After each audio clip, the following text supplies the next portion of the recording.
Ótica Patuense e Ótica Prime. Tradição e modernidade há mais de 40 anos cuidando da sua visão. Rua Rui Barbosa, 257 e Solon Lucena 64, no centro de Patos. Sexta-feira, dia 5 de julho, vamos meditar o Evangelho de São Mateus, no capítulo 9, versículos de 9 a 13.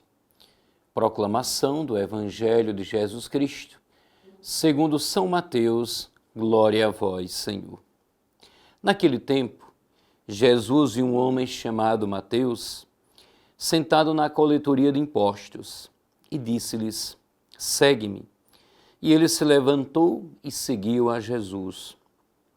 Enquanto Jesus estava à mesa em casa de Mateus, vieram muitos cobradores de impostos e pecadores, e sentaram-se à mesa com Jesus e seus discípulos.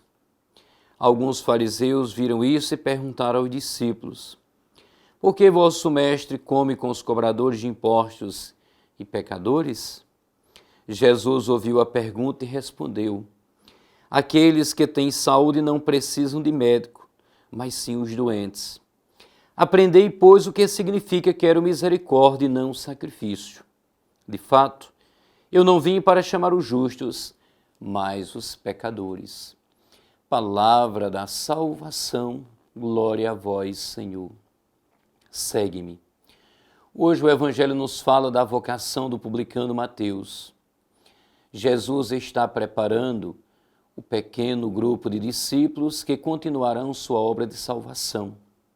Ele acolhe a quem quer. Serão os pecadores ou de uma humilde profissão, inclusive chama a quem lhe siga um cobrador de impostos. Todas as pessoas são chamadas, seja profissão desprezadas pelos judeus ou não. Todos são considerados perfeitos, observantes da lei, porque viam como muito próximo e a ter uma vida de pecador. Tão diferente do que pensavam os judeus, agora Jesus convida até mesmo cobradores de impostos, homens mal vistos, pelo povo, mas que agora se torna digno diante de Jesus.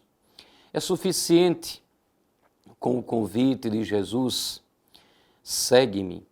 Com uma palavra do Mestre, Mateus deixa uma profissão desprezada e muito contente convida para estar em sua casa, para celebrar ali um banquete de agradecimento. Era natural que Mateus tivesse um grupo de bons amigos, do mesmo ramo profissional, para que o acompanhassem a participar daquele convite. Segundo os fariseus, todas aquelas pessoas eram pecadoras, reconhecidas publicamente como tais, mal vistas, repito. Os fariseus não podem calar e comentam com alguns discípulos de Jesus. Depois, enquanto estava à mesa na casa de Mateus, viram muitos publicanos e pecadores e sentaram-se à mesa junto com Jesus e seus discípulos. A resposta de Jesus é imediata. Tendo ouvido a pergunta, Jesus disse: não são as pessoas com saúde que precisam de médico, mas os doentes. A comparação é perfeita.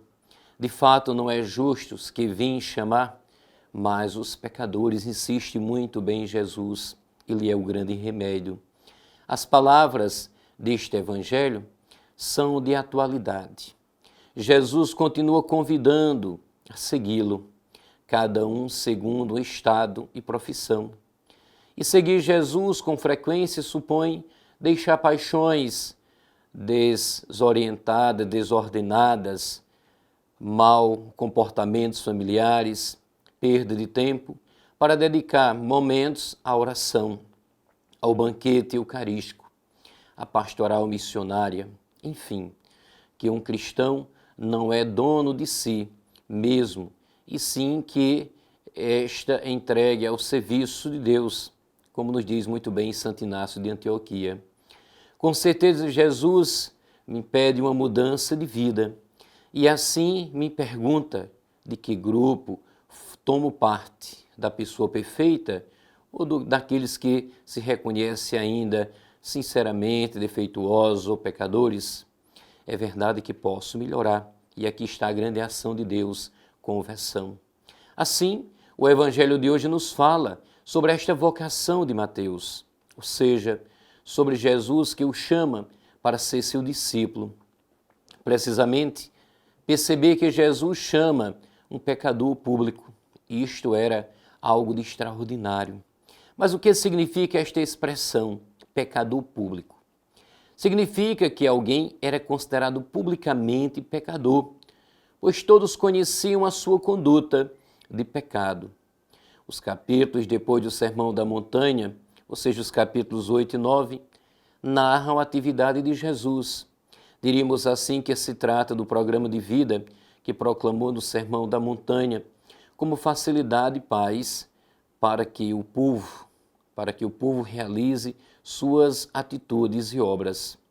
Dessa maneira, Mateus apresenta a atividade messiânica de Jesus no seio do seu povo. No meio desta atividade está situado o texto que a Igreja nos oferece para refletir neste dia. Cabe nos perguntar por que o evangelista citou o chamado de Levi neste momento de sua narrativa. Talvez a resposta esteja no último versículo que hoje lemos. Aprendam, pois, o que significa: eu quero a misericórdia e não o sacrifício, porque eu não vim para chamar justos, e sim pecadores. Ou seja, o evangelista acha necessário esclarecer que o centro de sua missão, o centro da missão do Messias, é buscar os que estavam perdidos, curar os doentes, libertar os cativos, proclamar o ano da graça, da misericórdia do Senhor. Este é o reino que Jesus vem inaugurar e comunicar a sua vida, morte e ressurreição. Concluo hoje fazendo um convite para que logo mais às 19 horas possamos juntos estar na Igreja Catedral na ordenação diaconal de 9 candidatos dentro do grande projeto dos 60 anos da nossa diocese. Todos um feliz e abençoado dia, final de semana na graça de Deus. Ótica Patuense e Ótica Prime. Tradição e modernidade há mais de 40 anos cuidando da sua visão. Rua Rui Barbosa, 257 e Solon Lucena 64, no centro de Patos.